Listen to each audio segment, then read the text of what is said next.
তো hey guys, আচ্ছা আমি ফার্স্ট টাইম চুল আঁচড়াচ্ছি। তোমরা দেখতে পাচ্ছ আর মিস্ত্রি বাড়িতে কাজ করছে, তার জন্য কিন্তু মা ভাত বাড়ছে। তোমরা দেখবে, চলো চলো দেখি। এই যে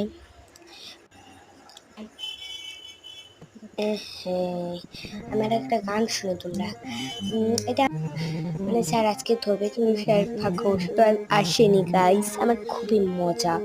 তো আমি গানটা করেছি, না দেখে একটু করছিলাম, কিন্তু মুখের আওয়াজটা করছিলাম না, শুধু মিউজিকটাই বাজাচ্ছিলাম। এটা হয়তো তোমরা শুনতে পাবে না, কারণ আমি ভয়েস ওভার দিয়েছি যেহেতু। তো এরপর তোমাদের দেখিয়ে দিলাম। তো এই ছবিটা আমি এঁকেছি, পার্সোনালি আমার ফেভারিট।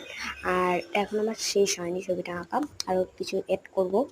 তো এরপর একটু খেতে খেতে পাচ্ছিলো, তারপর ভাবলাম ভাত খাবো, তারপর ভাবলাম না সেটা লিখে নিই, তারপর এটা দিয়ে একটু বাতাস খেয়ে নিলাম। তো এবারে তোমাদের দেখাই আমাদের বাইকটার রং হয়েছে কেমন হয়েছে দেখতে।